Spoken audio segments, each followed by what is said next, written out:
부처님 안녕하셨습니까?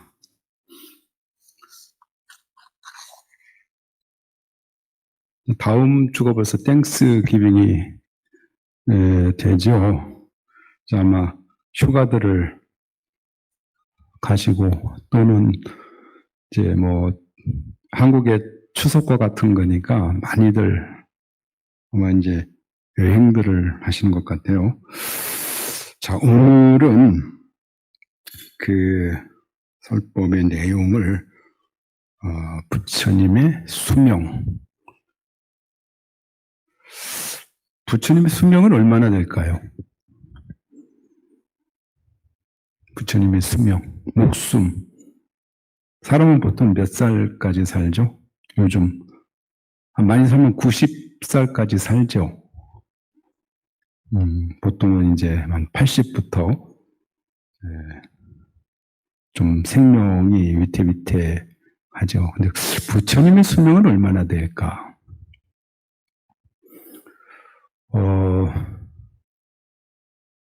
초기경전과 대승경전에서 이제 부처님의 수명을 달리 이야기를 합니다.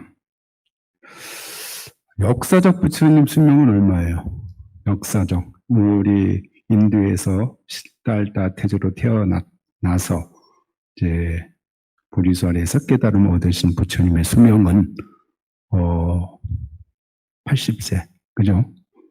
80세인데 법화경 열애수량품에 나오는 부처님의 수명은 그렇게 표현이 안 돼 있습니다.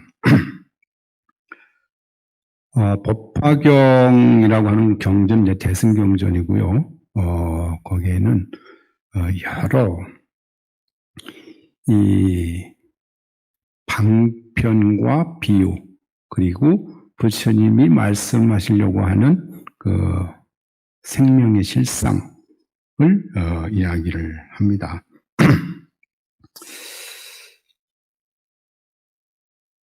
보통은 우리가 서가모니 부처님이 카필라 왕국에서 태어나서 출가해서 보드가야에서 보리쌀에서 성도를 해서 도를 깨치신 후에 29살에 출가를 해서 35살에 도를 깨치시고 그때부터 80세까지 많은 가르침을 많은 사람들에게 전하고 그 다음에 80세에 열반에 드셨다. 그런데 법화경 열애수량품에는 부처님께서 구원겁전에, 그러니까 구원겁이라고 하는 거는 아주 오랜 세월 전에 이미 깨달음을 얻으셨고 그리고 많은 그런 여러 가지 모습으로 중생을 제도하셨고 또 지금 현재도 이 세상에 함께 계신다는 거예요.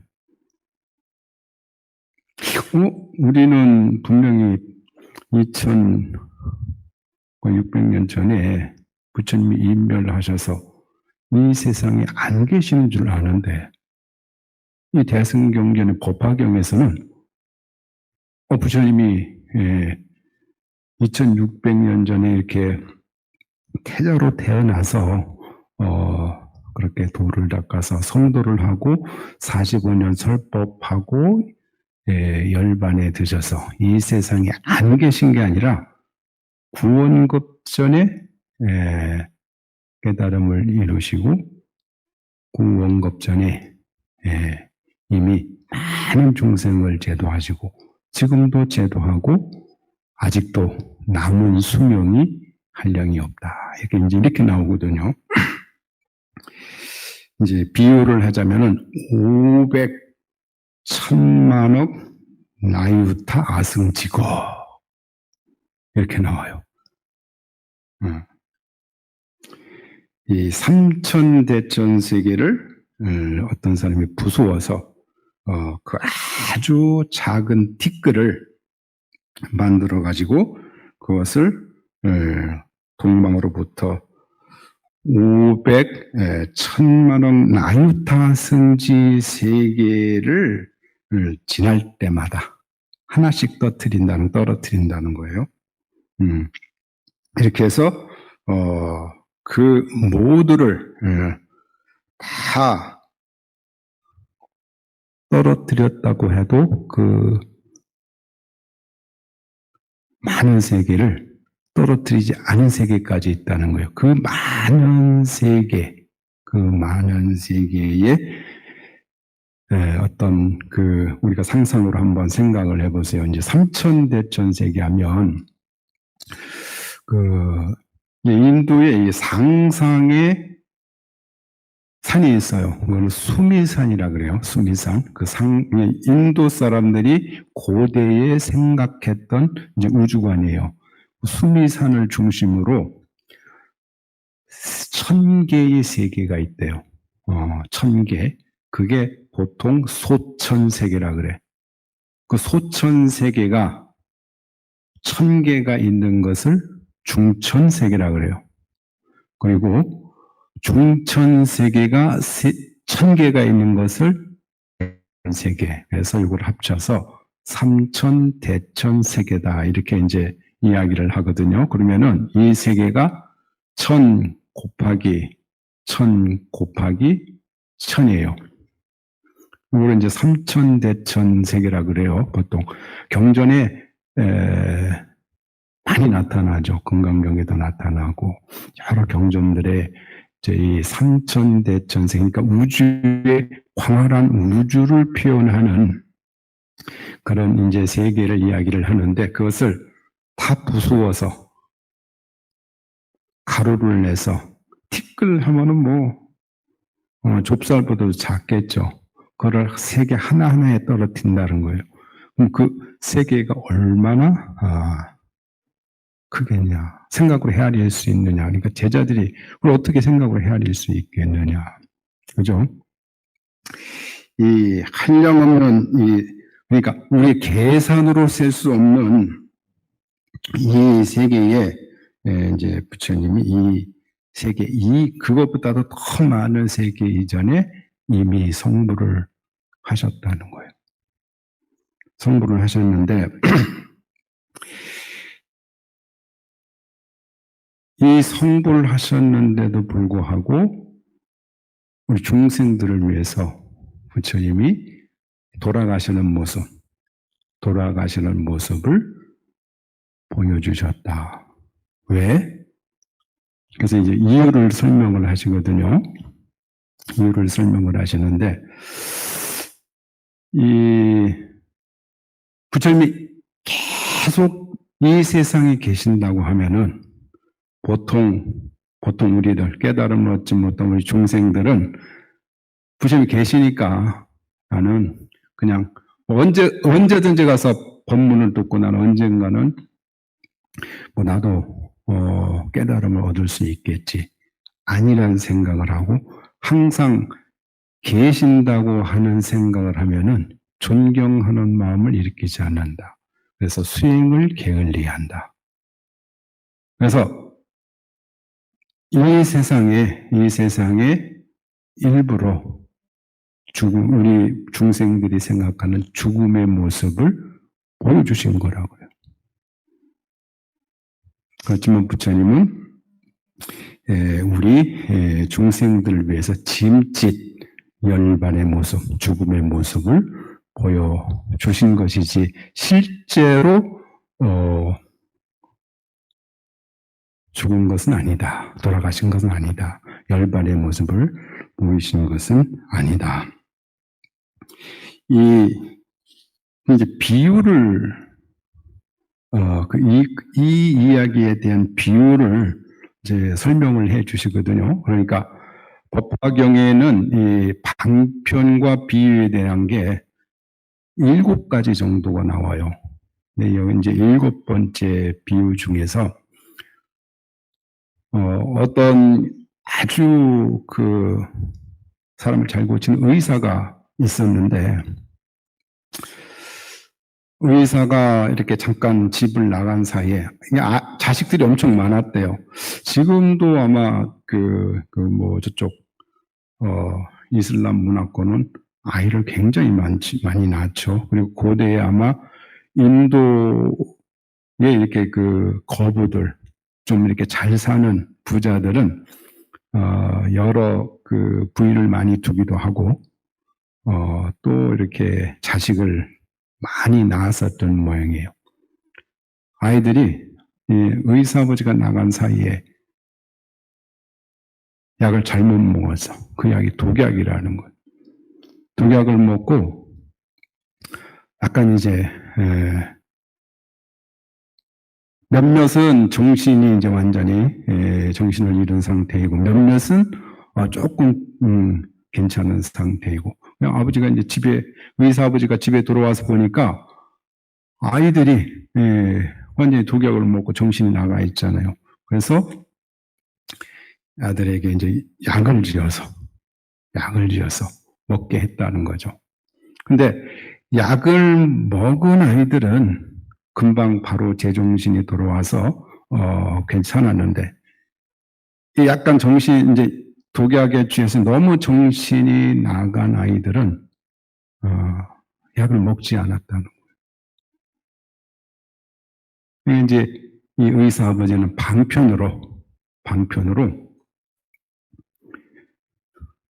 내가 이제 아이들을 불러다 놓고 뭐 이 경전에는 아이들이 100여 명이다 이렇게 이야기를 해요.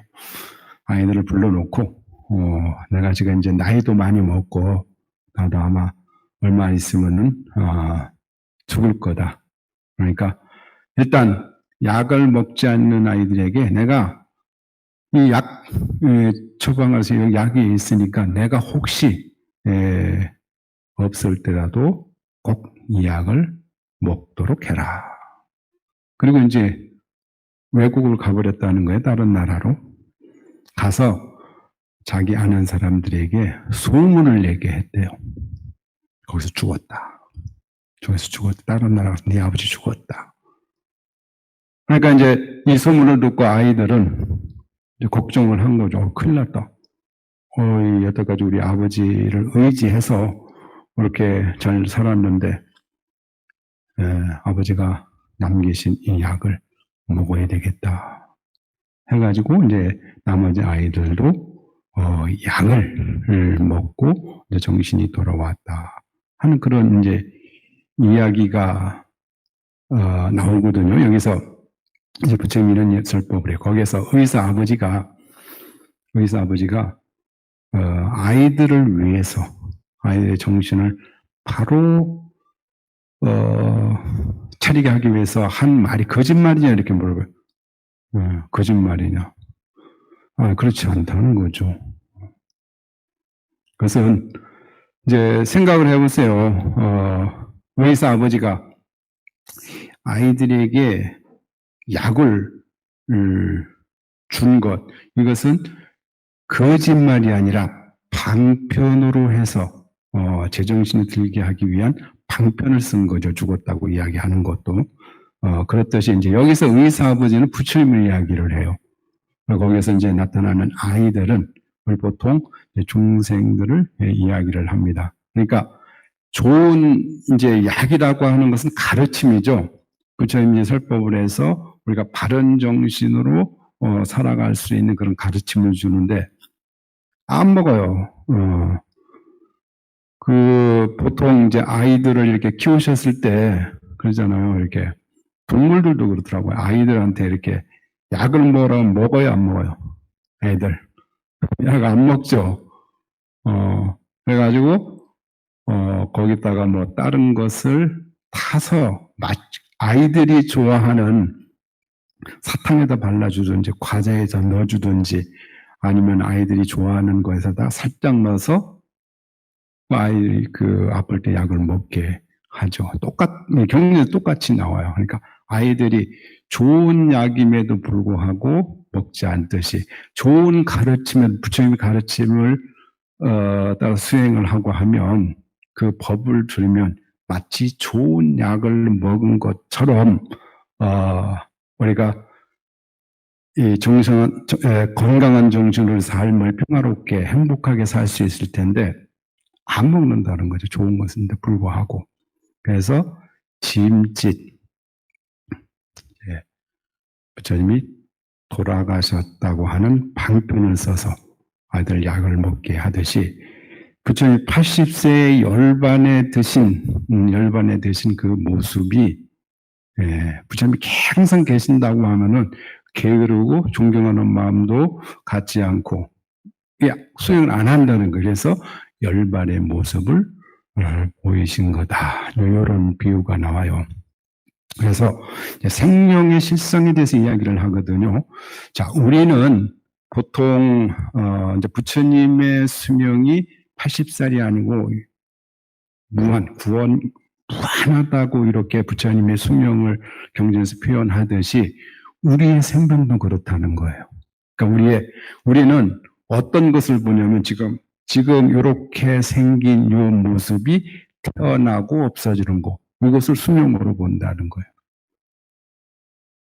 그런데 생명은 우리 반야신경에서 불생불멸이에요. 불생불멸. 무슨 이야기냐면은, 자, 한번 바닷가 보셨죠? 바닷가 가면은 파도가 쳐요, 파도가 계속 일렁이죠. 파도가 그냥 크게도 치고 작게도 치고, 그 파도의 하나하나는 우리가 지금 생각하는 그 생명과 같아요. 파도가 하나 일어났다가 가라앉죠. 생명이 하나 생겨났다가 없어지는 것 같다는 거예요. 그러나 파도 깊은 물에는 변하지 않는 깊은 큰 대해가 있죠. 우리 모든 생명은 이 큰 깊은 바다에 있는 그 물과 같고, 우리가 생각하고 있는 우리의 생명, 보통 깊은 깨달음을 얻지 못한 우리 중생들이 생각하는 생명은 그 파도라는 거예요, 파도. 그래서 우리 파도가 치는 것을 보면서 파도가 하나 생기고 없어지는 것을 우리 별로 슬퍼하는 생각을 갖지 않잖아요. 그런데 우리는 한 사람이 태어나면 기뻐하고 이제 생명을 다해서 죽으면 굉장히 슬퍼하고 괴로움에 빠지죠. 근데 이제 대승경전에서는 이 변화하는 이것이 진실된 모습이 아니라는 걸 가르쳐 주는 거예요. 그런데 이 변화하는 세계조차도 사실은 우리 이해를 못하죠. 그래서 조기경전에서는 이제 무상을 이야기하고, 무상이란 뭐예요? 계속 변화한다는 거잖아요. 우리가 보는 현상은 끊임없이 변화한다는 거거든요. 그래서 변화하지 않는 게 없죠. 물질적 현상이든 정신적 현상이든 끊임없이 변화하죠. 그 변화하는 것은 실제로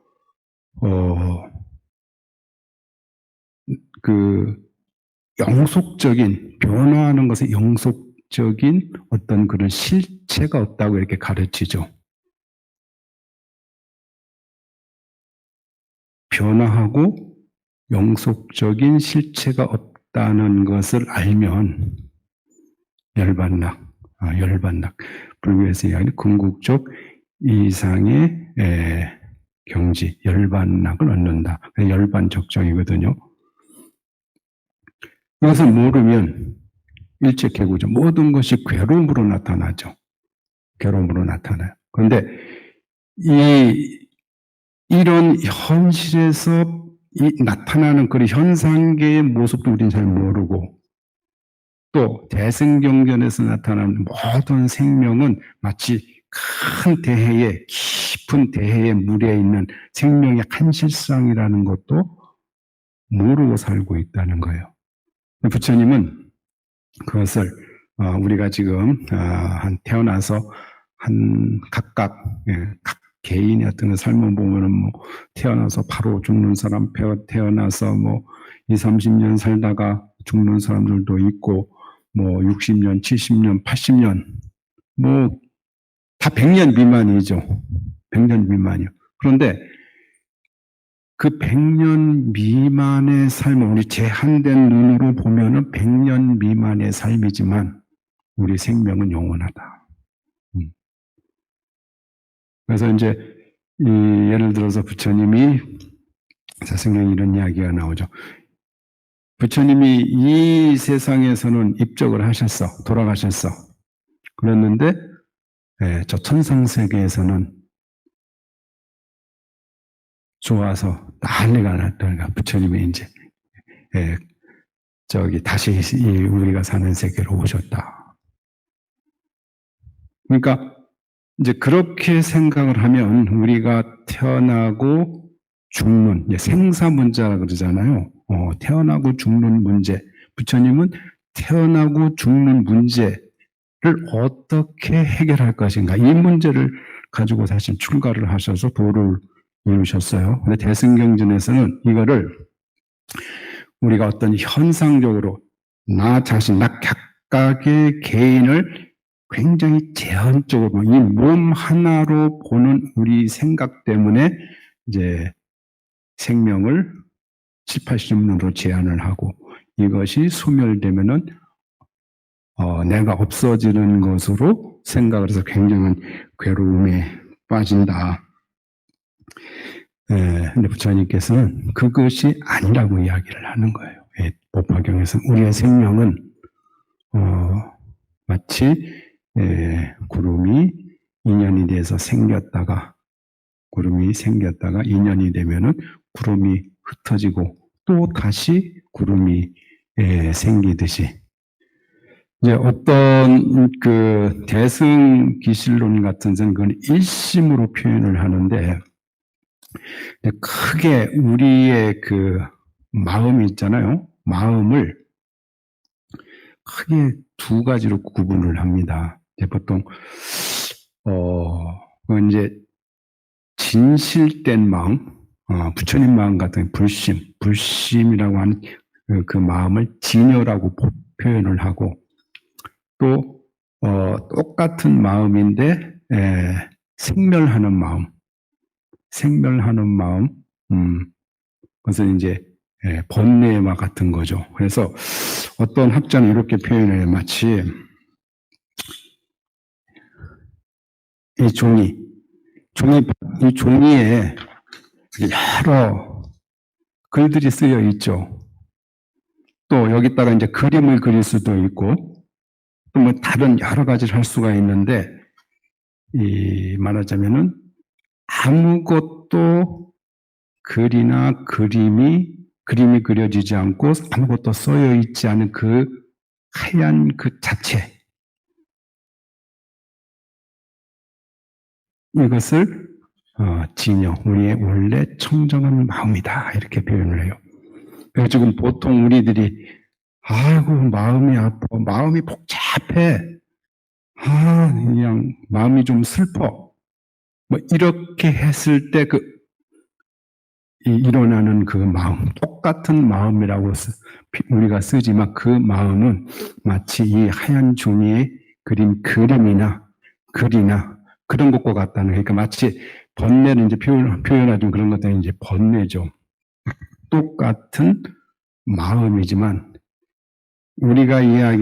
보통 우리가 이야기하는 그림과 같은 마음 어떤 여러 가지 우리가 내용을 쓴 것과 같은 글씨와 같은 마음은 진정한 마음이 아니고 아무것도 종이에 쓰여지지 않은 그 바탕 자체 이것을 이제 일심이라고 그러고 불심이라고 그러고 그것을 진여라고 하고 그런 마음을 얻은 것을 견성이라고 하고 그런 마음을 보통 깨달음의 마음이다. 그래서 그 마음 상태를 아는 그러니까 우리가 번뇌의 마음과 이 깨끗한 마음 그것을 구분할 수는 없어요. 그렇죠? 그러니까 그게 따로 떨어져 있는 것이 아니기 때문에 따로 떼어낼 수는 없어. 우리가 번뇌를 가진 그 마음과 그 바탕에 그 번뇌의 마음을 일으키는 그 근본이 있다는 것을 알면 되는 거예요. 아, 이것은 번뇌의 마음이로구나.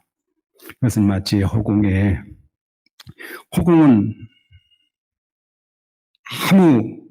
우리가 표현할 수가 없죠. 그냥 아무것도 없잖아요. 그죠? 근데 거기에 어떨 때는 먹구름이 끼기도 하고, 거기에 흰구름이 끼기도 하고, 비가 내렸다, 안개가 꼈다, 오늘 날이 흐린데, 이게 싹 거치고 난 그 바탕 자체, 허공 바탕 자체. 예. 이것을 아는 공부를 이제 여러 대승경전에서 시키는 거예요. 그것은 생겨나는 게 아니죠. 멸하는 게 아니죠. 어디서 오는 것도 아니고, 어디로 가는 것도 아니고. 그렇잖아요. 허공이 어디서 오는 게 아니고, 우리가 어떤 대상을 인식하기 전에 이미 주어진 거잖아요. 그죠? 그것을 아는 그런 가르침들을 여러 가지 비유로 해서 이제 설하고 있습니다. 자, 오늘은 부처님의 수명은 한량이 없다는 것, 구원 겁전에 깨달음을 이루셔서 한량이 없다는 것, 그리고 이 5천만 마유타의 그런 겁을 지나서 헤아려도 다 헤아릴 수 없는 무량한 그런 수명을 가지신 부처님, 그런 부처님이 지금도 우리 중생들을 위해서 제도를 하고 계시다. 자, 부처님이 지금 우리와 함께 하지 않는다면은, 생각을 해봐. 우리 함께 하지 않는다면은 우리의 기도는 아무 의미 없는 게 돼요. 그죠? 부처님 우리와 함께 하지 않는다면은 우리의 수행, 우리가 공덕을 짓고 하는 것들이 아무 의미 없는 것이 될 수가 있죠. 그래서 부처님은 지금도 우리가 어떤 행을 하느냐에 따라서, 우리가 어떤 마음을 일으키느냐에 따라서 거기에 응한다는 말을 써요. 응한다. 감응한다. 응한다.